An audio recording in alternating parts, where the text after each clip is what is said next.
So somewhere around about 7 o'clock or so in the evening, I had to launch a preliminary operation to secure the Hotel Temple View, to secure the Akhara. ਸਾਨੂੰ ਸਭ ਤੋਂ ਜ਼ਿਆਦਾ ਪਰੇਸ਼ਾਨੀ ਇਹ ਜਿਹੜੇ ਦੋ ਉੱਚੇ ਉੱਚੇ ਬੁੰਗੇ ਤੁਸੀਂ ਦੇਖ ਰਹੇ ਹੋ ਤੇ ਇਹਨਾਂ ਦੇ ਪਿੱਛੇ ਹੀ ਇੱਕ ਵਾਟਰ ਟੈਂਕ ਦੇਖ ਰਹੇ ਹੋ, ਇਹਨਾਂ ਤੋਂ ਪਰੇਸ਼ਾਨੀ ਨਜ਼ਰ ਆਈ। ਇਹਨਾਂ ਦੇ ਉੱਪਰ ਕਈ ਟਾਇਰ ਦੇ ਵਿੱਚ ਉਹਨਾਂ ਨੇ ਡਿਫੈਂਸ ਲਿਆ ਹੋਇਆ ਸੀ ਤੇ ਸਾਨੂੰ ਇਹ ਨਹੀਂ ਸੀ ਪਤਾ ਲੱਗ ਰਿਹਾ ਕਿ ਫਾਇਰ ਕਿਹੜੀ ਕਿਹੜੀ ਜਗ੍ਹਾ ਤੋਂ ਆ ਰਿਹਾ ਹੈ।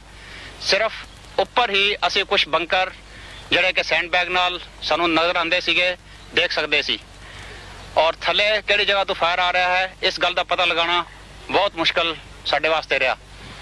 ਇਸ ਕਰਕੇ ਅਸੀਂ ਇਸ ਨੂੰ ਉਸ ਰਾਤ ਦੇ ਵਿੱਚ ਠੀਕ ਤਰੀਕੇ ਨਾਲ ਟੈਕਲ ਨਹੀਂ ਕਰ ਸਕੇ ਤੇ ਅਗਲੇ ਦਿਨ ਜਦੋਂ ਦਿਨ ਦੇ ਵਿੱਚ ਸਾਨੂੰ ਪਤਾ ਲੱਗਾ ਕਿ ਉਹਨਾਂ ਦਾ ਫਾਇਰ ਇਹਨਾਂ ਜਗ੍ਹਾ ਤੋਂ ਆ ਰਿਹਾ ਹੈ ਤੇ ਫਿਰ ਅਸੀਂ ਇਹਨਾਂ ਨੂੰ ਇੱਕ ਇੱਕ ਕਰਕੇ ਤੇ ਟੈਕਲ ਕੀਤਾ। I started suffering casualties from the moment I made my entrance from both directions. My progress towards the Akal Takht was extremely slow. My commandos who were to lead the infantry and get to the Akal Takht at the earliest to be able to carry out a commando operation and secure the Akal Takht with as little loss of life as possible started suffering very heavy casualties. अगर आप अकाल तख्त की तरफ नीचे की तरफ देखें तो आपको दिखाई देगा कि उसके अंदर उसके संगमरमर के पत्थर को काट करके उसके अंदर बंकर बनाए गए हैं और उसके अंदर पिल बॉक्सेस बनाए गए हैं और जिसके अंदर से कि ऑटोमेटिक फायर आया, LMGs का फायर आया। इस इलाके में कम से कम 20 से ऊपर LMG लगी हुई थी जिनका ऑटोमेटिक फायर हमारे ट्रुप्स के ऊपर आया। इसके अलावा जो मैंने आपको पहली जगह दिखाई है, इन सब चीजों का फायर शामिल करते हुए ये तकरीबन एक किलिंग ग्राउंड सा बन गया था जिसके अंदर हमारे ऊपर बहुत नुकसान हुआ। As far as the terrorists are concerned, their casualties range to about 300 to 400. We are still counting them. They're still being picked up under debris and underground basements and tunnels, and there are about 1,500 or so of them who have been apprehended. Akal Takht ਢਹਿ ਕਰਤਾ ਜੋ ਮੇਰਾ ਅੰਦਾਜ਼ਾ ਹੈ 7 ਤੇ 8 ਦੇ ਹਜ਼ਾਰ ਉੱਥੇ ਸਿੰਘ ਸ਼ਹੀਦ ਹੋਏ। ਹਰਮੰਦਰ ਸਾਹਿਬ ਗੁਰੂ ਰਾਮਦਾਸ ਰਾਮ ਵਿੱਚ, ਗੁਰੂ ਨਾਨਕ ਨਿਵਾਸ ਵਿੱਚ ਔਰ ਤੇਜਾ ਸਿੰਘ ਸਮੁੰਦਰੀ ਹਾਲ ਵਿੱਚ ਧੋਣ ਦਾ ਵੀ ਯਤਨ ਕੀਤਾ ਹੈ। ਤੇਜਾ ਸਿੰਘ ਸਮੁੰਦਰੀ ਹਾਲ ਵਿੱਚ ਲਾਸ਼ਾਂ ਨਾਲ ਲਾਸ਼ਾਂ ਜਿੱਥੇ ਪਈਆਂ ਸੀਆਂ ਖੂਨ ਦੇ ਨਿਸ਼ਾਨ ਅਜੇ ਉਸੇ ਤਰ੍ਹਾਂ ਹੱਥਾਂ ਦੇ ਪੈਰਾਂ ਦੇ ਨਿਸ਼ਾਨ ਨੇ। ਇਹ ਗ੍ਰਿਫਤਾਰੀ ਕਰਨ ਤੋਂ ਬਾਅਦ ਤਸੀਹੇ ਦੇ ਕੇ ਉਹਨਾਂ ਸਿੰਘਾਂ ਨੂੰ ਸ਼ਹੀਦ ਕੀਤਾ ਗਿਆ। ਮੈਨੂੰ ਇੱਕ ਸੱਜਣ ਨੇ ਦੱਸਿਆ ਜਿੱਥੇ ਬ੍ਰਹਮ ਬੂਟਾ ਹੈ ਉੱਥੇ ਇੰਨੇ ਸਿੰਘ ਸ਼ਹੀਦ ਹੋਏ, ਕਹਿੰਦੇ ਜਦੋਂ ਲੰਘਦੇ ਸੀ ਪੈਰ ਜਿਹੜਾ ਸੀ ਖੂਨ ਨਾਲ ਭਿੱਜਦਾ ਸੀ। We used complete restraint. All troops were instructed that under no circumstances was any fire to be directed towards Harminder Sahib.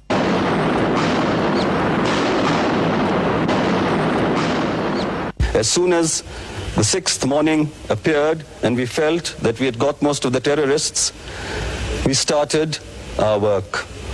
We got the Granthis out from the Golden Temple. We ensured that they were protected. We cleaned the place up.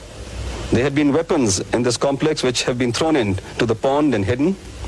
We, however, ensured that Darbar Sahib started functioning immediately. We made sure that Qurbani Sahib was recited at the earliest. मेरा सिर्फ एक सवाल है, अपने नाल नहीं तुहाडे नाल भी है अते वक्त दी हुकूमत नाल भी है। भाई सुरिंदर सिंह जी दरबार साहब की मर्यादा दस रहे सन। भाई मनी सिंह जी तुहाडे असी ऋणी हाँ जिन्हां ने दरबार साहब की मर्यादा बनाई, जेड़ कोई हटा नहीं सकेगा। अते सिर्फ 5 दिन मेरी होश अंदर 5 जून तो लैके 9 जून तक वो मर्यादा ही नहीं अंदर प्रकाश नहीं होया। इस हमले दौरान दरबार साहब के आसपास ते विशेष तौर ते अकाल तख्त दी तबाही बयान करन तो बाहर सी। दरबार साहिब कॉम्पलैक्स विच ही बनी सिख रेफरेंस लाइब्रेरी जला के राख कर दी गई।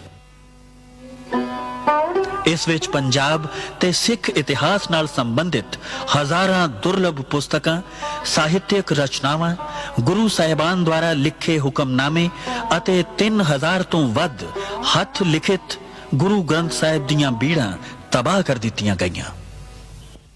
ਸਰਕਾਰੀ ਤੌਰ ਤੇ ਇਸ ਸਾਰੀ ਕਾਰਵਾਈ ਨੂੰ ਜਾਇਜ਼ ਕਰਾਰ ਦਿੰਦੇ ਹੋਏ ਇਹ ਕਿਹਾ ਗਿਆ ਕਿ ਸਰਕਾਰ ਕੋਲ ਇਸ ਤੋਂ ਬਿਨਾਂ ਕੋਈ ਵਿਕਲਪ ਰਹਿ ਹੀ ਨਹੀਂ ਸੀ ਗਿਆ।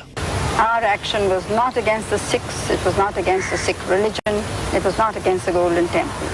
It was against a very small, comparatively small group in which we believe there were other people too, not only Sikhs, who were desecrating the holy place. And the action was against them. ਦਰਅਸਲ ਸਰਕਾਰ ਦਾ ਨਜ਼ਰੀਆ ਕੀ ਹੈ? ਸਰਕਾਰ ਦਾ ਨਜ਼ਰੀਆ ਸਿੱਖੀ ਨੂੰ ਖਤਮ ਕਰਨ ਦਾ ਹੈ। ਇਹ ਸਰਕਾਰ ਦੀ ਸਾਜ਼ਿਸ਼ ਸੀ। ਸਰਕਾਰ ਸਿੱਖਾਂ ਨੂੰ ਸਬਕ ਸਿਖਾਉਣਾ ਚਾਹੁੰਦੀ ਸੀ। ਫੌਜ ਗਈ, ਫੌਜ ਵਿਰੋਧੀ ਦੇਸ਼ਾਂ ਨਾਲ ਲੜਦੀ ਹੈ, ਔਰ ਮੈਂ ਸਮਝਣਾ ਉਹ ਸਿੱਖ ਕੌਮ ਉੱਤੇ ਜਿਹਨੇ ਦੇਸ਼ ਦੀਆਂ ਹੱਦਾਂ ਤੇ ਰਾਖੀ ਕੀਤੀ, ਉਹਨੂੰ ਮਾਰਨ ਲਈ, ਉਹਦਾ ਹਰਮੰਦਰ, ਉਹਦਾ ਅਕਾਲ ਤਖਤ ਢਾਉਣ ਲਈ ਫੌਜ ਨੂੰ ਚਾੜਿਆ। ਇਹ ਦੇਸ਼ ਦੀ ਸਰਕਾਰ ਦੇ ਮੱਥੇ ਰਹਿੰਦੀ ਦੁਨੀਆ ਤੱਕ ਕਲੰਕ ਰਹੇਗਾ। ਲੋਕਾਂ ਵਿੱਚ ਇਸ ਦੁਖਦਾਈ ਘਟਨਾ ਦਾ ਪ੍ਰਤੀਕਰਮ ਇੰਨਾ ਗਹਿਰਾ ਸੀ ਕਿ ਉਹ ਸਮੁੱਚੀ ਸਿੱਖ ਕੌਮ ਦੀ ਇੱਜ਼ਤ ਨੂੰ ਜ਼ਲੀਲ ਕੀਤਾ ਗਿਆ ਸਮਝਣ ਲੱਗ ਪਏ। ਜਦੋਂ ਵੀ ਕਿਸੇ ਕੌਮ ਦਾ ਧਾਰਮਿਕ ਮੱਕਾ ਢਾਇਆ ਜਾਵੇ, ਸ੍ਰੀ ਅਕਾਲ ਤਖਤ ਸਾਹਿਬ ਢਾਇਆ ਜਾਵੇ, ਧੀਆਂ ਭੈਣਾਂ ਦੀ ਬੇਪਤੀ ਕੀਤੀ ਜਾਵੇ, ਨੌਜਵਾਨਾਂ ਦਾ ਕਤਲੇਆਮ ਕੀਤਾ ਜਾਵੇ, ਬੱਚਿਆਂ ਨੂੰ ਸ਼ਹੀਦ ਕੀਤਾ ਜਾਵੇ, ਉਹ ਤੁਸੀਂ ਦੇਖ ਲਓ ਵੀ ਕਿੰਨੀ ਕੁ ਮਤਲਬ ਵੀ ਦੁਰਦਸ਼ਾ ਉਸ ਕੌਮ ਦੀ, ਉਸ ਇਨਸਾਨ ਦੀ, ਉਹਨਾਂ ਦੀ ਹੋ ਸਕਦੀ ਜਿੰਨੀ ਕੁ ਮਤਲਬ ਸਾਡੀ ਹੋਈ ਆ। I at that time warned Mrs. Gandhi before Blue Star, and she kept assuring me that there would be no question of sending the army into the temple. She did it, and I quoted Urdu couplet in Parliament at her, which I think sums up. वो वक्त भी देखा तारीख की घड़ियों ने, लम्हों ने खता की थी, सदियों ने सजा पाई. And I told Mrs. Gandhi, you made a blunder and the country will pay the price. 1984 ਵਿੱਚ ਦਰਬਾਰ ਸਾਹਿਬ ਉੱਪਰ ਹੋਏ ਹਮਲੇ ਤੋਂ ਬਾਅਦ ਪੰਜਾਬ ਵਿੱਚ ਕਦੇ ਸ਼ਾਂਤੀ ਨਹੀਂ ਹੋਈ। ਪੰਜਾਬ ਦੇ ਅਜੋਕੇ ਦੁਖਾਂਤ ਦਾ ਮੁੱਢ ਪੰਜਾਬੀ ਸੂਬਾ ਅੰਦੋਲਨ ਦੇ ਨਾਲ ਹੀ ਸ਼ੁਰੂ ਹੋ ਗਿਆ।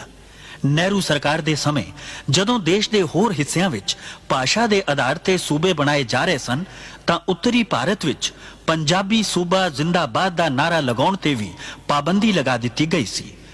ਜਿਹੜੀ ਕਾਂਗਰਸ ਦਾ ਆਪਣਾ ਜੋ ਸਿਧਾਂਤ ਸੀ ਲਿੰਗੁਇਸਟਿਕ ਸਟੇਟਸ ਬਣਾਉਣ ਦਾ ਆਜ਼ਾਦੀ ਤੋਂ ਬਾਅਦ, ਉਹਨੇ ਭਾਸ਼ਾਈ ਸੂਬੇ ਬਾਕੀ ਤਾਂ ਸਾਰੇ ਹਿੰਦੁਸਤਾਨ ਵਿੱਚ ਬਣਾਉਣੇ ਪ੍ਰਵਾਨ ਕਰ ਲਏ ਜਾਂ ਕਮਿਸ਼ਨ ਬਿਠਾਤਾ, ਲੇਕਿਨ ਉਸ ਕਮਿਸ਼ਨ ਨੂੰ ਪਾਬੰਦ ਕਰ ਦਿੱਤਾ ਵੀ ਉੱਤਰੀ ਭਾਰਤ ਵਿੱਚ ਕੋਈ ਨਹੀਂ ਕਰਨਾ, ਕੋਈ ਸਿਫਾਰਿਸ਼ ਨਹੀਂ ਹੋਏਗੀ, ਕੋਈ ਭਾਸ਼ਾਈ ਪ੍ਰਾਂਤ ਨਹੀਂ ਬਣੇਗਾ।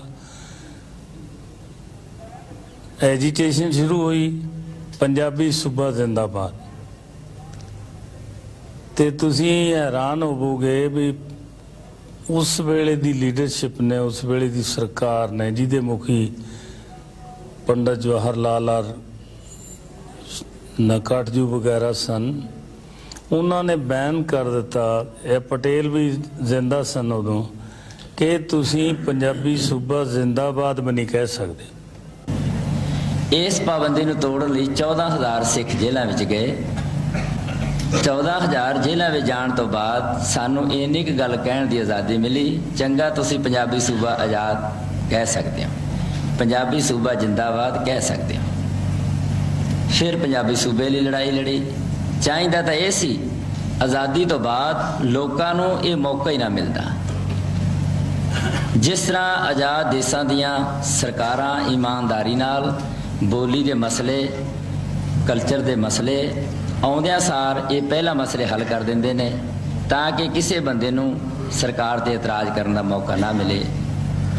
ਪਰ ਸਾਡੇ ਦੇਸ਼ ਦੇ ਹੁਕਮਰਾਨਾਂ ਨੇ, ਉਹਨਾਂ ਨੂੰ ਸ਼ਾਇਦ ਫਾਇਦਾ ਹੀ ਇਸੇ ਗੱਲ ਵਿੱਚ ਸੀ, ਬੋਲੀ ਦੇ ਝਗੜੇ ਹੋਈ ਜਾਣ, ਸਾਡੀ ਗੱਦੀ ਕਾਇਮ ਰਹੇ। ਜੇ ਇਮਾਨਦਾਰੀ ਨਾਲ ਸੋਚਦੇ, ਸ਼ਾਇਦ ਗੱਦੀ ਉਹਨਾਂ ਦੀ ਇਦੋਂ ਵੀ ਤਕੜੀ ਹੋਣੀ ਸੀ। ਜੇ ਮਸਲੇ ਹੱਲ ਹੋ ਜਾਂਦੇ ਸਾਰੇ, ਬੋਲੀ ਦਾ ਮਸਲਾ, ਸੂਬਿਆਂ ਦਾ ਮਸਲਾ ਔਰ ਘੱਟ ਗਿਣਤੀਆਂ ਦਾ ਮਸਲਾ, ਇਹ ਮਸਲੇ ਆਉਂਦਿਆਂ ਸਾਰ ਹੱਲ ਹੋ ਜਾਂਦੇ, ਸ਼ਾਇਦ ਉਹਨਾਂ ਨੂੰ ਵੀ ਆਪਣੀ ਗੱਦੀ ਦਾ ਫਿਕਰ ਨਹੀਂ ਸੀ ਰਹਿਣਾ। ਇਹ ਭੁਲੇਖਾ ਸੀ ਉਹਨਾਂ ਨੂੰ। ਪੰਜਾਬੀ ਸੂਬੇ ਲਈ ਲਾਇਆ ਗਿਆ ਮੋਰਚਾ ਕਈ ਸਾਲ ਚੱਲਦਾ ਰਿਹਾ। ਮਾਸਟਰ ਤਾਰਾ ਸਿੰਘ ਤੇ ਸੰਤ ਫਤਿਹ ਸਿੰਘ ਨੇ ਇਸ ਮੋਰਚੇ ਦੀ ਅਗਵਾਈ ਕੀਤੀ। ਪੰਜਾਬੀ ਸੂਬੇ ਦੇ ਮੋਰਚੇ ਲਈ ਸਭ ਤੋਂ ਵੱਧ ਕੁਰਬਾਨੀ ਸਿੱਖਾਂ ਨੂੰ ਹੀ ਕਰਨੀ ਪਈ, ਕਿਉਂਕਿ ਪੰਜਾਬ ਦੀ ਬਹੁਤੀ ਹਿੰਦੂ ਜਨਤਾ ਇਸ ਹੱਕ ਵਿੱਚ ਨਹੀਂ ਸੀ ਕਿ ਉੱਤਰੀ ਭਾਰਤ ਵਿੱਚ ਕੋਈ ਅਜਿਹਾ ਸੂਬਾ ਬਣੇ ਜਿੱਥੇ ਕਿ ਸਿੱਖ ਬਹੁ ਗਿਣਤੀ ਵਿੱਚ ਹੋ ਜਾਣ। ਆਮ ਤੌਰ ਤੇ ਉਹਨਾਂ ਨੇ ਇਸ ਮੰਗ ਦਾ ਵਿਰੋਧ ਹੀ ਕੀਤਾ। 1965 ਵਿੱਚ ਹਿੰਦ ਪਾਕਿਸਤਾਨ ਦੀ ਜੰਗ ਸ਼ੁਰੂ ਹੋ ਜਾਣ ਕਾਰਨ ਇਹ ਮੋਰਚਾ ਅੱਗੇ ਪਾ ਦਿੱਤਾ ਗਿਆ। ਹਿੰਦ ਪਾਕ ਲੜਾਈ ਵਿੱਚ ਸਿੱਖਾਂ ਨੇ ਵੱਧ ਚੜ ਕੇ ਹਿੱਸਾ ਲਿਆ।